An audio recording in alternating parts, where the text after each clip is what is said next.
I welcome to you mindful study to all by Deepak Bhandari. तो जैसा कि आप सबको पता है, हमने इंडियन पॉलिटी की सीरीज शुरू की है। तो ये उसका लेक्चर नंबर 20 है। तो इसमें हम बात करेंगे अबाउट पार्लियामेंट्री टर्म्स के बारे में। पार्लियामेंट्री टर्म्स मीन्स जैसे vote on account, question hours, zero hour, types of motion and so on. इसके अलावा भी बहुत कुछ है। तो सबसे पहले पार्लियामेंट्री टर्म देखते हैं। वोट ऑन अकाउंट आता है आर्टिकल 116 में।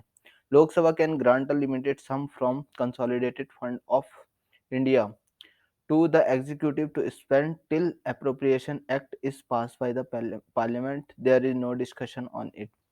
ठीक है, दो टाइप के फंड होते हैं, एक होता है कंसोलिडेटेड फंड होता है और एक होता है कंटिजेंसी फंड। तो लोकसभा ग्रांट कर सकती है लिमिटेड सम को, जो निकाला जाएगा कंसोलिडेटेड फंड से, to the executive to spend till the appropriation act is pass by the parliament. Executive को दिया जाएगा स्पेंड करने के लिए जब तक अप्रोप्रिएशन एक्ट को पास नहीं किया जाता है बाय द पार्लियामेंट, और इसके ऊपर कोई डिस्कशन नहीं होता है।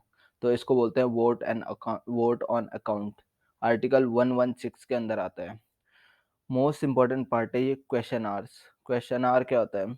जो फर्स्ट आवर होता है एवरी सिटिंग का, पार्लियामेंट की बोथ हाउस की, ये डिवोटेड होता है आस्किंग एंड आंसरिंग क्वेश्चन। ठीक है, आस्क और आंसर करने के लिए क्वेश्चंस के। जो टाइमिंग होती है इसकी 11 से 12 तक होती है दिन में। क्वेश्चन आवर 3 टाइप्स होते हैं, 3 टाइप के क्वेश्चन पूछे जाते हैं क्वेश्चन आवर्स में। सबसे पहले होता है स्टार्ट क्वेश्चन। स्टार्ट क्वेश्चन कौन से होते हैं?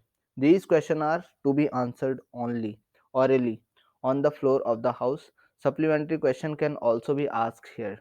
ठीक है, तो ये क्वेश्चन सिर्फ और सिर्फ ऑरली आंसर किए जाएंगे on the floor of house. जिस भी हाउस में पूछे जाएंगे तो उस हाउस में उसी के वहाँ पे ऑरली दिए जाएंगे, और सप्लीमेंट्री क्वेश्चन पूछ सकते हैं इसमें। अनस्टार्ड क्वेश्चन कौन से होते हैं? These question are answered in writing and no supplementary question can be asked here. अब देखो, अनस्टार्ड क्वेश्चन वो क्वेश्चन होते हैं जिन क्वेश्चन का आंसर रिटर्न में दिया जाता है।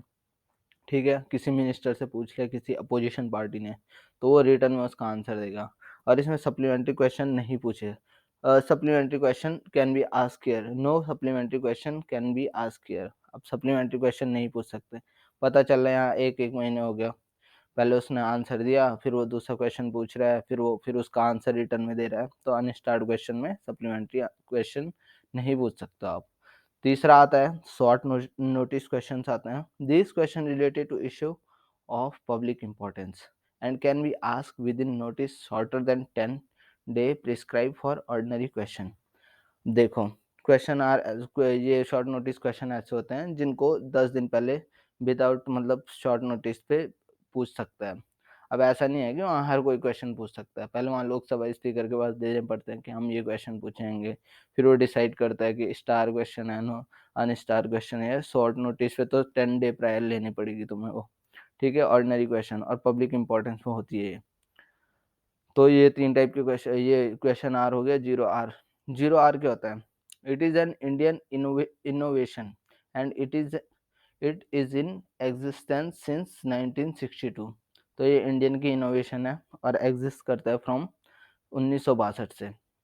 This is the period between end of the question hour and the beginning of the day presiding is start at 12 noon and generally goes on up to 1 PM।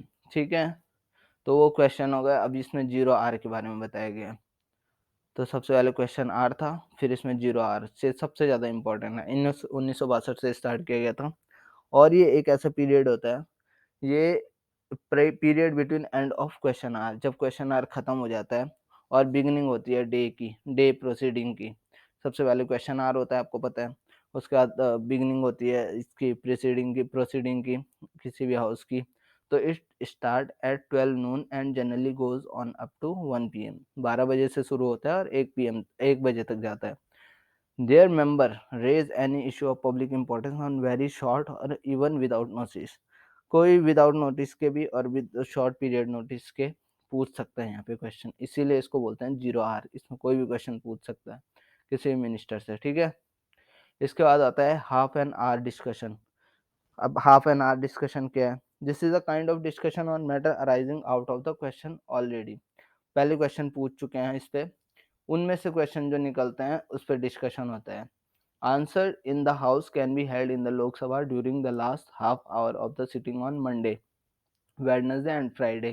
तो जो ये half an hour discussion होता है ना, ये सिर्फ Monday को होता है, सोमवार को होता है, बुधवार को होता है और फ्राइडे को होता है। ठीक है, फ्राइडे को होता है, शुक्रवार को होता है। तो ये लास्ट जब हमारी सिटिंग खत्म होने वाली है तो उससे पहले आधे घंटे पहले इसका डिस्कशन होता है। In Rajya Sabha it can be held on any day. Lok Sabha में तो सिर्फ मंडे, वेडनेसडे और फ्राइडे को होगा, लेकिन राज्यसभा में किसी भी दिन हो सकता है ये। तो इसके बाद देखते हैं टाइप ऑफ मोशंस। मोशन कौन कौन से होते हैं? कॉलिंग अटेंशन मोशन होती है।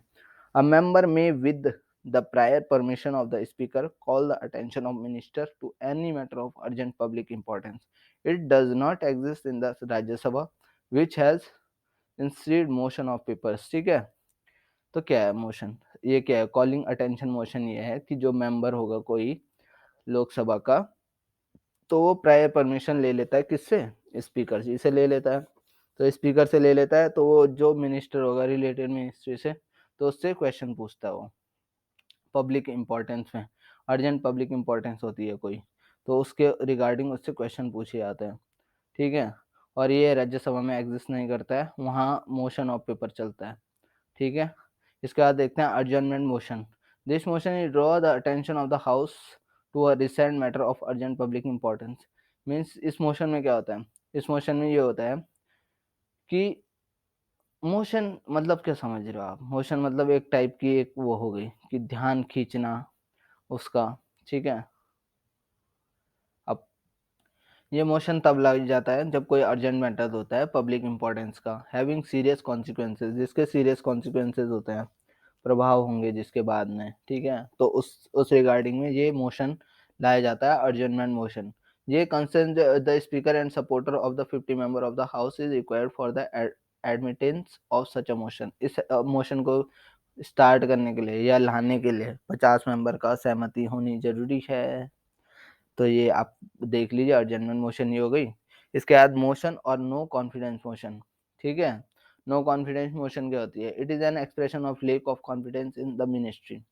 ये मिनिस्ट्री जब अपना काम नहीं कर रही है, सपोज दैट, ठीक है, उस टाइम हम मतलब दूसरा, अब ऑब्वियसली ऑपोजिशन तो बोलेगी ना कि ये काम नहीं हो रहा है, तो उसके रिगार्डिंग ये मोशन लाया जाता है। ठीक है, ठीक है, प्रस्ताव या अविश्वास प्रस्ताव बोलते हैं इसको, नो कॉन्फिडेंस मोशन बोलते हैं। ठीक है, मोशन मतलब प्रस्ताव होता है। अविश्वास प्रस्ताव जारी किया जाता है और ये कम से कम 50 मेंबर के द्वारा होना चाहिए, सपोर्ट किया जाना, तभी जारी किया जाएगा अगर लेक ऑफ कॉन्फिडेंस है इन मिनिस्ट्री। क्लोजर मोशन क्या होगा? क्लोजर मोशन ये होगा कि कोई भी to cut the short and discussion on any subject of closure motion can be moved by any member. कोई भी जो मेंबर है लोकसभा का या राज्यसभा का, वो बोल सकता है कट करने के लिए या शॉर्ट करने के लिए डिस्कशन को any subject of any subject, किसी भी सब्जेक्ट पे, तो क्लोजर मोशन लाया जाता है उस टाइम पे। कट मोशन क्या होता है? It can be of 3 type. Cut motion 3 type के हो सकते हैं। कट प्रस्ताव, पॉलिसी कट होगा। It disapproves the policy and says the amount to be reduce to 1। ये डिसअप्रूव कर देता है पॉलिसी को और अमाउंट करता है रिड्यूस टू ₹1 तक। इकोनॉमिक कट क्या होता है? It reduce the amount by specific sum so as to bring economy in the project. ये रिड्यूस कर देता है अमाउंट को एक स्पेसिफिक सम से, सो द जो इकोनॉमी होती है इन द प्रोजेक्ट, वो उसको वो लाया जा सके, ट्रैक पे लाया जा सके। टोकन कट क्या होता है? It reduce amount by ₹100, 100 amount को कट करता है। और objective here is to voice a particular grievance for which the government is responsible. तो ये इसका ऑब्जेक्टिव क्या है? वॉइस अ पर्टिकुलर ग्रीवांस, एक पर्टिकुलर जो ग्रीवांस होती है, ग्रीवांस मतलब क्या होगा? जैसे हमारी वो होती है, ग्रीवांस मीन समस्या, जिसके लिए गवर्नमेंट रिस्पॉन्सिबल होती है। तो इसके बाद देखते हैं हम क्या special mention. A matter which can not be raised under any established rule of the house can be raised under the special mention in the Rajya Sabha. जो मैटर किसी भी उसमें नहीं है, रूल्स में नहीं है ऑफ द हाउस, किसी भी हाउस के रूल्स में नहीं है, उसको रेज किया जा सकता है under the special mention in Rajya Sabha. तो राज्यसभा में स्पेशल मेंशन के तहत उसको रेज किया जा सकता है। It is similar to the notice mention under rule 377 in the Lok Sabha. तो ये इस सिमिलर है किसके, नोटिस मेंशन अंडर जो रूल है 377 लोकसभा का। बुलेटिन्स क्या होता है, बुलेटिन होता है certain demand for grants of various ministers are accepted by Lok Sabha without any discussion. This is basically done due to the paucity of time. तो जो सर्टेन कुछ डिमांड्स होती है और ग्रांट्स होते हैं, various minister are accepted, ministers के accept कर लिए जाते हैं विदाउट एनी डिस्कशन, किसी भी डिस्कशन किए बिना। ये क्यों किया जाता है, क्योंकि लोकसभा के बाद इतना टाइम तो होता नहीं है हर चीज़ पे डिस्कशन किया जाए, तो मतलब अगर सही लगता है तो वो कर लेते हैं इसको, तो विदाउट डिस्कशन आता है। अब टाइप्स ऑफ गवर्नमेंट के बारे में देखते हैं। केयर टेकर गवर्नमेंट कहते किसे कहते हैं। अब देखो, अभी हमारे जैसे चुनाव होंगे तो दूसरी गवर्नमेंट आएगी, तो एकदम से तो वो पदभार संभालती नहीं है ना, तो तब तक जो गवर्नमेंट पहले से है वो उसको संभाले रहती है गवर्नमेंट को, तो उसको बोलते हैं caretaker government. Usually the outgoing government is asked to continue in the office till a new government after election take the charge. तो ये देख लो, इंटरिम गवर्नमेंट क्या कहते हैं। In India interim government came into power with the independence of India act 1947 on 15 August and lasted till March 1952. It was a full-fledged government and able to take any policy decision. तो जो interim government थी ये power में आई थी कब, independence act था जो 1947 on 15 अगस्त से एंड लास्टेड टिल मार्च 1952 तक रही, और ये फुल फ्लैज गवर्नमेंट थी and able to take any policy decision. Any policy decision में एबल थी, मतलब क्या बोलते हैं इसको, इसको हम ये बोलेंगे कि वो कर सकती थी किसी भी पॉलिसी डिसीजन, पॉलिसी चेंज कर सकती थी, पॉलिसी डिसीजन ले सकती थी। Ministry minority government, sorry for that, government which do not have full confidence of Lok Sabha on its own survives on the support of other political parties outside government। जो outside governments होती हैं उनसे political party होती है तो उनसे support लेके जो बनती है तो उसको माइनॉरिटी गवर्नमेंट्स बोलते हैं। इसके आती है coalition government, when two or more political parties form the government to achieve their common goals। जब दो और दो से ज़्यादा political party from the government, एक ही गवर्नमेंट की रहती है, अचीव करती है किसी कॉमन गोल को, सेम गोल रहता है उनके, तो कोएलिशन गवर्नमेंट बोलते हैं उनको, ठीक है। फिर आती है national government. It is a government by conscience of a form of coalition government in which all political parties participate with having no opposition. Such a government was formed in Britain in 1945 Winston Churchill during World War II। तो national government क्या कहती है, जिसको कोई opposition party नहीं होती है, ठीक है, और ये गवर्नमेंट फॉर्म की गई थी इन ब्रिटेन 1945 में बाय विंस्टन चर्चिल के द्वारा ड्यूरिंग वर्ल्ड वॉर सेकेंड के टाइम पे। तो उस टाइम कौन सी है, शैडो कैबिनेट किसे कहते हैं। शैडो कैबिनेट ऐसी कैबिनेट होती है, it is the national cabinet form by the main opposition party in the parliament.